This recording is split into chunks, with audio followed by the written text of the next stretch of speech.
error in the network, and I will begin the video again with this beautiful topic because sometimes we do not respect things and things get slipped from our hand, and we have no idea why that thing happened to us, why bad thing happened to us. So, in today's life, everyone of us want happiness, but we do not sometimes value our happiness because we take non seriously. So we will discuss why small things, yes, why small things shatter happiness of human beings. Why? What's the reason behind this? If I ask you who doesn't want to be happy, then your answer would be like, yeah, everyone want to be happy, right? We all desire happiness. We pursue pleasure systematically through life, right? And it comes as naturally to us as the sunflower turns to the sun. But pleasure, once obtained, doesn't last. So, once again, the search begins. Moreover, pleasure is ephemeral, it eludes seeker at the final moment. One may work very hard and get all that the world considers necessary for a happy life, yet none of these things can make us really happy. And sorrow is a fact of conditioned existence, said Buddha. It is pain and suffering that leads us towards growth. Ezekiel said, call no man happy till he is dead. That is, till he has carried that happiness safely to his grave. Accept the woes of worth, advises the Mahayana Buddhist text. One of the implications of this acceptance is resignation and recognition of limitations.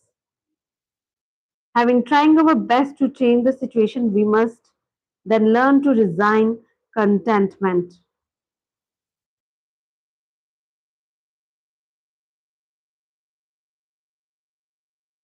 So, dear friend, one of the implications of this acceptance is resignation and recognition of limitations.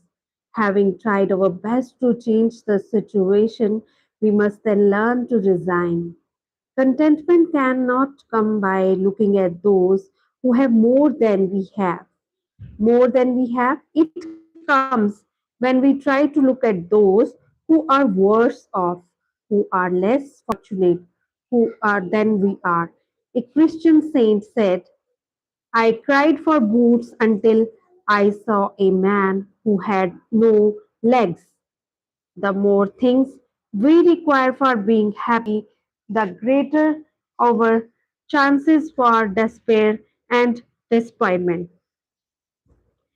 There are several people who do not have even the basic necessities of life and are yet happy. Happiness is a state of mind. This is easier to achieve once we learn to become self centered. The more egocentric we are, the more vulnerable we become.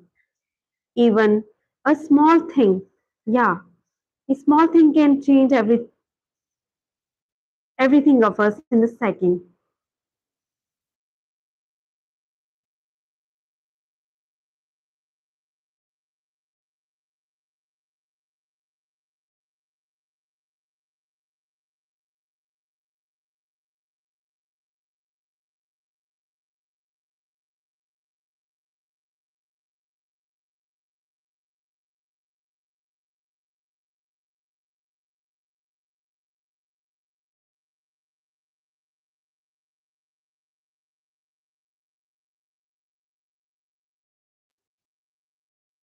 And the more egocentric we are, the more vulnerable we become. Even a small thing can shatter our happiness. At the material, intellectual, and spiritual level, there is easy chance of our being disappointed.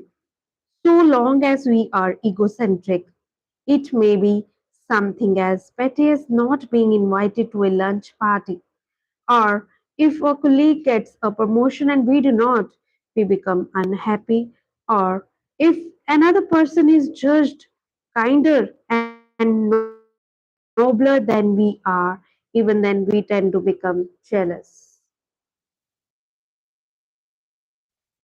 So these are the things generally happens to our day-to-day life. We somehow feel like someone is disrespecting us.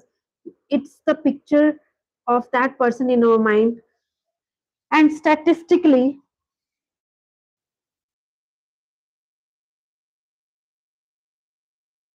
there is a bell-shaped curve tapering off either side, showing that extreme cases are rare.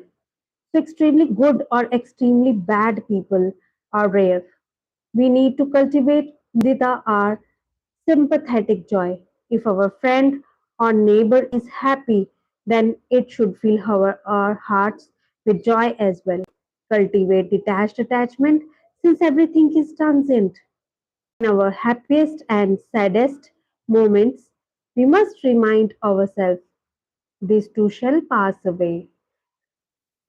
In sensation, no permanent home can be found because change is the law of this vibratory existence. It is usual to pause and weep for a scene in a kaleidoscope which has passed. Teaches the mystical book, the light on the path, the ocean of life washes up to us and away again. We are so dependent on outside things and people for our happiness. Then, that if any of them are missing, we feel thoroughly miserable. Above all the questions is of molding our self-will.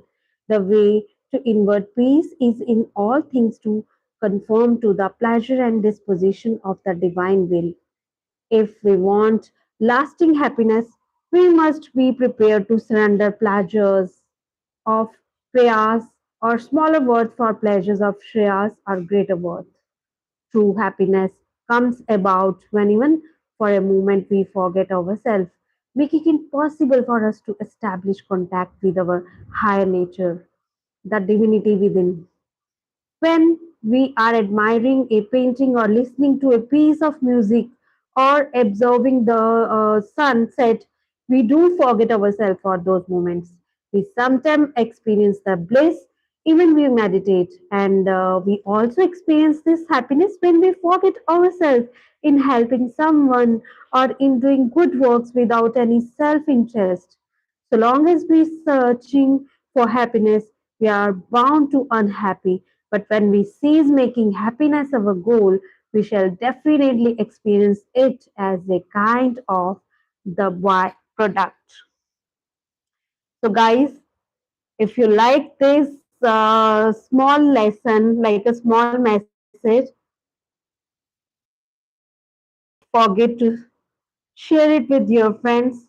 Do and if you like it, don't forget to subscribe, share with your family members and friends. For further updates regarding the same type of messages, which gives us moral lessons, how to live a life wonderfully, how to attain happiness without any efforts, don't forget to subscribe. Join the button now, and you will get the further updates regarding the same things. Thank you so very much for listening us, for having patience with us.